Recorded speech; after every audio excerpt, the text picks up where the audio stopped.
Hola, ¿cómo estás? Bienvenido a Audiosphere X, un canal dedicado a la técnica vocal y a la producción musical. Este es el primer video de la serie podcast sobre canto, en el cual trataré diversos temas relacionados con el aprendizaje de la técnica vocal. Hoy voy a hablar de un tema que no es muy polémico, pero que debería serlo: la colocación de la voz.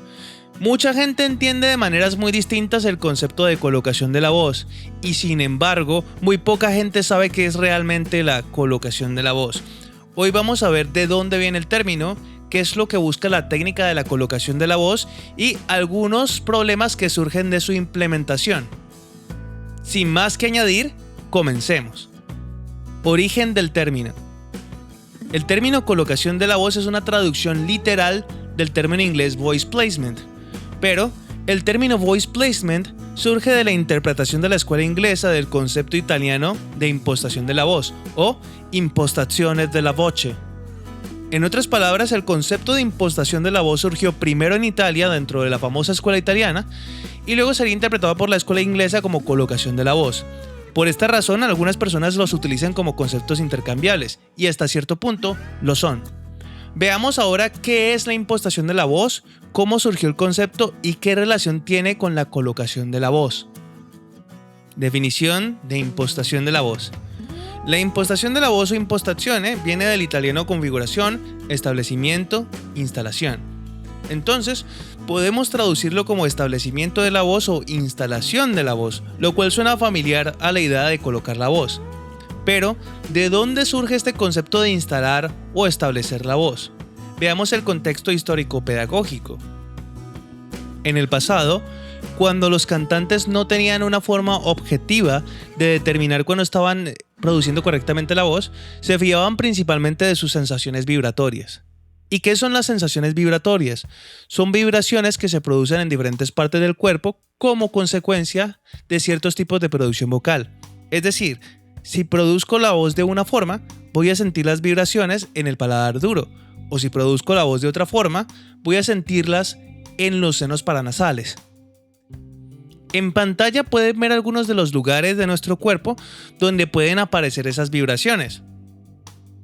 Entonces, a partir de lo anterior, los cantantes del pasado llegaron a la siguiente conclusión: cuando producimos bien la voz, experimentamos sensaciones vibratorias en ciertas partes de nuestro cuerpo. Por lo tanto, para instalar correctamente nuestra voz, debemos sentir las vibraciones en esas partes. Por eso, mucha gente asocia las sensaciones vibratorias en los senos paranasales con una impostación correcta. La impostación de la voz, entonces, hace referencia a las sensaciones vibratorias que experimentamos cuando la voz se produce de manera correcta. Ahora, ¿cuál es la diferencia entre el concepto de impostación de la voz y el de colocación de la voz? La diferencia radica en que, para los italianos, el concepto de impostación iba ligado al concepto de apoyo, mientras que para los ingleses el concepto de colocación solo describía el aspecto resonancial de la producción de la voz, puesto que las sensaciones vibratorias se asocian comúnmente con el tema de la resonancia vocal. No obstante, y para efectos prácticos, a partir de este momento solo voy a utilizar el término colocación de la voz, pues como dije antes, en algunos casos estos conceptos se utilizan de manera intercambiable, además de que el tema del video es el de la colocación y no el de la impostación. Como dato curioso, los conceptos de voz de pecho y voz de cabeza surgen de las experiencias que los cantantes del pasado tuvieron con las sensaciones vibratorias. Por ejemplo, si ponemos una mano sobre el pecho y cantamos notas graves, nuestro pecho vibra. O, si cantamos notas agudas de cierta forma, la parte superior de nuestra cabeza vibra. Entonces, cuando los cantantes del pasado descubrieron esas vibraciones, pensaron que la voz salía del pecho o de la cabeza. ¿Qué busca la colocación de la voz? ¿De dónde surge la idea de colocar la voz? Como dije anteriormente, los cantantes del pasado creían que para instalar correctamente la voz debían sentir vibraciones en ciertas partes del cuerpo.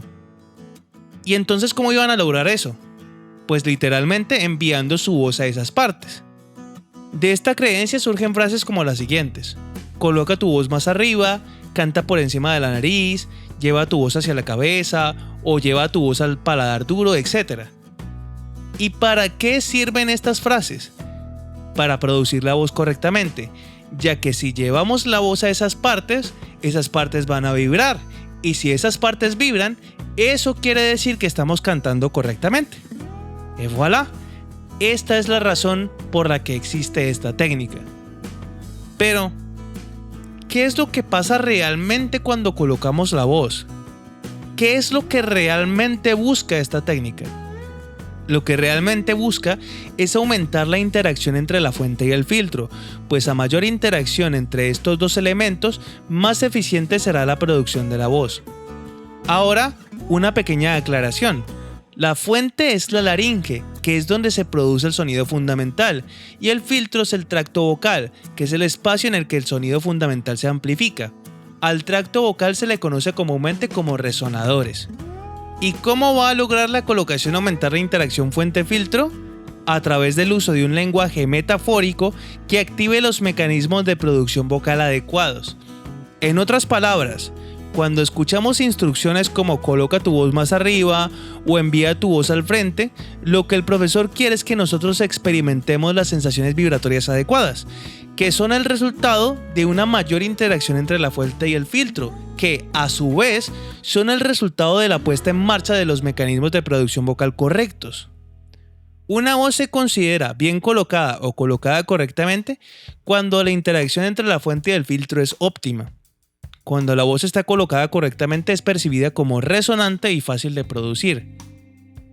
Sin embargo, de la aplicación de este concepto surgen varios problemas que voy a explicar a continuación.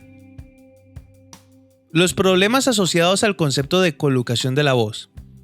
El primer problema que encontramos es que la voz literalmente no se puede colocar o enviar a ningún punto específico del cuerpo, y menos de manera consciente.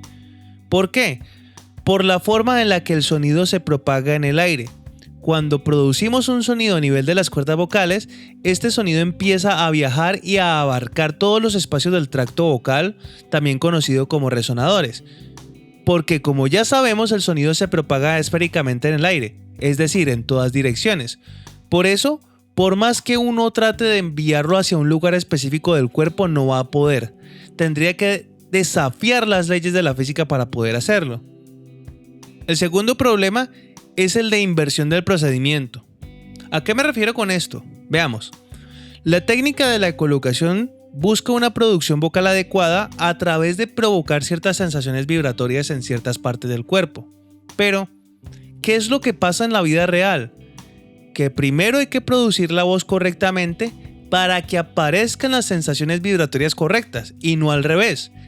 El enfoque de la colocación de la voz consiste básicamente en empezar por el final, ya que estamos empezando por la consecuencia y no por la causa. Además, ¿cómo sabes tú cuáles son las sensaciones vibratorias correctas si nunca las has experimentado? Y es justo aquí donde aparece el tercer problema. Las sensaciones vibratorias no están estandarizadas. Contrario a la creencia popular, las sensaciones vibratorias correctas no son las mismas para todas las personas. Esto se debe a que, a pesar de que tenemos los mismos huesos, músculos y órganos, las formas de nuestros cuerpos son ligeramente distintas. Y por este motivo, nuestros cuerpos van a reaccionar de manera ligeramente distinta a los mismos mecanismos. Por ejemplo, yo puedo sentir una vibración marcada en los senos paranasales cuando estoy produciendo bien la voz, pero cuando otra persona produce bien la voz, lo más seguro es que las vibraciones se presenten en zonas diferentes de su cabeza. Por lo tanto, las sensaciones vibratorias no son transferibles. Lo que yo siento no es lo mismo que vas a sentir tú. El cuarto problema es que no existe un timbre o color único asociado a una colocación correcta. Con frecuencia se asocia el concepto de colocación de la voz a un timbre específico. Por ejemplo, algunos profesores afirman que una voz colocada correctamente debe sonar redonda, brillante, bostezada, etc. Otros afirman que la colocación debe seguir los mismos principios del sonido del canto lírico, ya que lo consideran como la producción vocal más eficiente. Sin embargo, algo que debemos saber es que una interacción fuente-filtro óptima puede darse con diferentes configuraciones del tracto vocal, es decir, se puede colocar la voz con diferentes tipos de sonido. Voy a dar 3 ejemplos de esto. En el canto lírico, la configuración del tracto vocal es la siguiente. laringe relativamente baja, velo del paladar elevado y puerto velofaringeo obturado. En el rock, la configuración del tracto vocal es la siguiente: laringe relativamente alta, velo del paladar elevado o bajo, puerto velofaringeo obturado y esfínter ariepiglótico estrechado. En la salsa, la configuración del tracto vocal es laringe relativamente alta, velo del paladar elevado o bajo, puerto velofaringeo obturado o abierto y esfínter ariepiglótico estrechado. En cualquiera de esas configuraciones puede producirse una interacción fuente-filtro óptima. Una prueba de esto es que si no fuera así, no tendríamos cantantes de rock o de salsa que tienen más de 30 años de carrera y conservan sus voces en buen estado. Por ejemplo, el cantante de rock Ken Tamplin, un profesor de canto conocido aquí en YouTube, empezó su carrera a los 19 años y ahora tiene 57 años. Puedes buscar sus videos y ver lo bien que canta. Y el quinto y último problema es que el lenguaje metafórico puede llegar a ser muy confuso. Por ejemplo, si yo te digo pon tu voz en la cabeza, ¿cómo haces para poner tu voz en la cabeza? ¿Solo pensándolo? Ahora, ¿cómo sabes que lo que estás haciendo en ese momento es exactamente lo que el profesor te está pidiendo si nunca lo has hecho antes? Entonces, ¿qué es lo que pasa con esto? Que las clases se convierten principalmente en ensayo y error. Y es algo que seguramente muchos de ustedes han experimentado alguna vez. Un escenario típico en las clases de canto es el siguiente. El profesor te dice, coloca tu voz en la máscara. Tú haces el ejercicio pensando en colocar tu voz en la máscara. El ejercicio no sale bien. El profesor te dice, la voz está muy atrás, lleva tu voz más al frente, piensa en los resonadores frontales. Tú vuelves a hacer el ejercicio pensando en lo que te acaba de decir el profesor. El ejercicio sale un poco mejor, pero todavía la voz no suena colocada.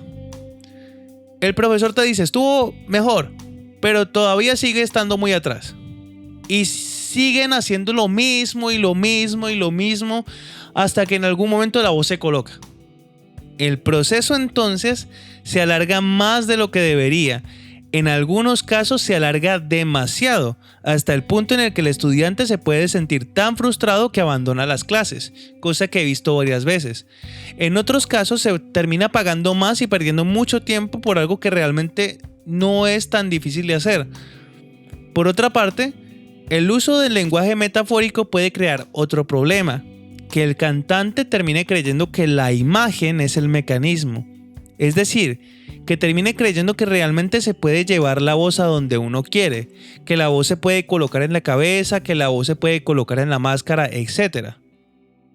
Bueno, ¿pero esto quiere decir que el lenguaje metafórico no sirve o no debería utilizarse? No, para nada.